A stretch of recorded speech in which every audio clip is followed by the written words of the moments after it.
চিরসখা সিরিয়ালের আজকের পর্বে শুরুতেই দেখা যায় হঠাৎ করেই বাড়ির পরিবেশটা অস্বাভাবিকভাবে উত্তপ্ত হয়ে ওঠে।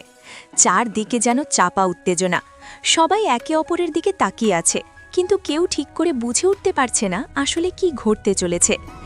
এই সময় কমলিনী আর কর্ণ ফোনে কৃষাণুর সাথে কথা বলছিল। তারা বারবার বোঝানোর চেষ্টা করছিল যে তারা কখনোই মিথ্যে বলে মিঠির বিয়েটা দেয়নি, সব কিছুই ঘটেছে ভুল বোঝাবুঝির কারণে। কিন্তু কৃষাণু যেন কিছুতেই তাদের কথা বিশ্বাস করতে পারছিল না। তার গলায় তখন স্পষ্ট সন্দেহ আর রাগ। ফোনের ওপাশে এসব কথা শুনতে শুনতে মিঠি আর নিজেকে সামলাতে পারল না। এতক্ষণ সে চুপ করেছিল, কিন্তু শেষ পর্যন্ত তার ধৈর্যের বাঁধ ভেঙে যায়। সে হঠাৎ করেই জোরে চিৎকার করে বলে ওঠে, যে মানুষ বিশ্বাস করতে চায় না তাকে জোর করে কখনোই বিশ্বাস করানো যায় না। মিঠির এই কথা শুনে ঘরের সবাই এক মুহূর্তের জন্য থমকে যায়। তার চোখে তখন অপমান আর কষ্টের ছাপ স্পষ্ট। এতদিন যাকে সে নিজের মানুষ ভেবেছিল, সেই মানুষই আজ তাকে বিশ্বাস করছে না। এই সত্যিটা যেন তাকে ভেতর থেকে ভেঙে দিচ্ছিল। ওদিকে কৃষাণুর বাড়িতেও তখন ভীষণ অস্থিরতা। ফোনে এত জোরে কথা বলার শব্দ শুনে কৃষাণুর বাবা মা উদ্বিগ্ন হয়ে পড়েন।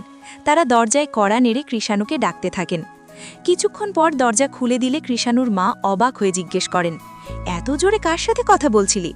কৃষাণু একটু শান্ত গলায় জানায়, মিঠির মা আর পিসিমণি বলছেন তারা এই ঘটনার সঙ্গে কোনোভাবেই জড়িত নন, আর তারা নাকি ডাক্তারের কাছ থেকে প্রমাণও করে দেখাবেন।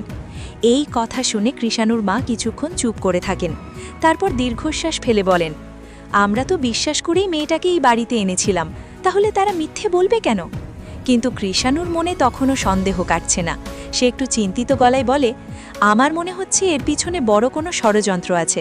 মিঠির বড় বৌদির সাথে আগেই তো অনেক ঝামেলা হয়েছিল, হয়তো সেখান থেকেই এইসব গোলমাল শুরু হয়েছে। তারপর কৃষাণু ধীরে ধীরে পুরো ঘটনাটা খুলে বলে। সে জানায়, মিঠির মেডিকেল রিপোর্ট নিয়ে প্রথমে ভুল বোঝাবুঝি তৈরি হয়েছিল।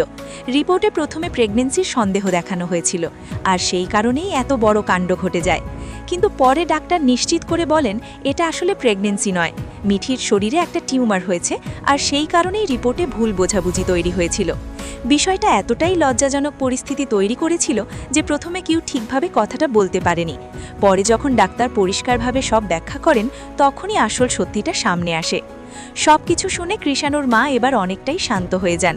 তিনি ধীরে ধীরে বলেন, যদি সত্যিই সব ভুল বোঝাবুঝি হয়ে থাকে আর তোমরা যদি একে অপরকে বিশ্বাস করো, তাহলে আমাদের আর কোনো আপত্তি নেই। কিন্তু কৃষাণু তখন দ্বিধায় পড়ে যায়।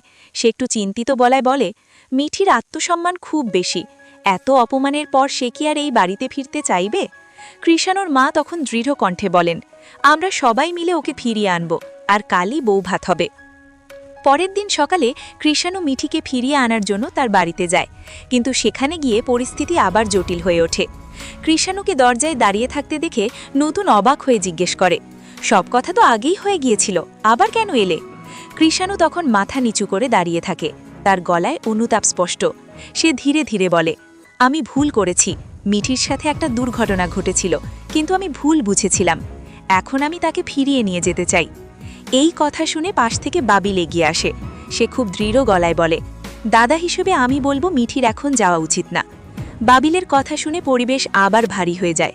কিন্তু তখনই বর্ষা অন্য কথা বলে। সে শান্ত গলায় বলে, যখন সে নিজে এসে নিয়ে যেতে চাইছে তখন যেতে দাও, হয়তো এবার সব ঠিক হয়ে যাবে। কিন্তু তর্ক বিতর্কের মাঝেও কৃষাণু বারবার একই কথা বলতে থাকে, আমি মিঠিকে ফিরিয়ে নিয়ে যেতে এসেছি। তার চোখে তখন অপরাধবোধ আর ভালোবাসা দুটো স্পষ্ট। এখন সবার মনে একটাই প্রশ্ন ঘুরপাক খাচ্ছে, মিঠি কি নিজের আত্মসম্মান ভুলে আবার সেই বাড়িতে ফিরবে, নাকি এই সিদ্ধান্তই তার জীবনের মোড় পুরোপুরি বদলে দেবে? চিরসখা সিরিয়ালের পরবর্তী পর্বে দেখা যাবে মিঠি শেষ পর্যন্ত কী সিদ্ধান্ত নেয়। তার এই সিদ্ধান্ত শুধু তার নিজের জীবন নয়, কৃষাণুর জীবনও বদলে দিতে চলেছে। তাই গল্পের এই গুরুত্বপূর্ণ মোড় মিস করতে একদমই ভুলবেন না।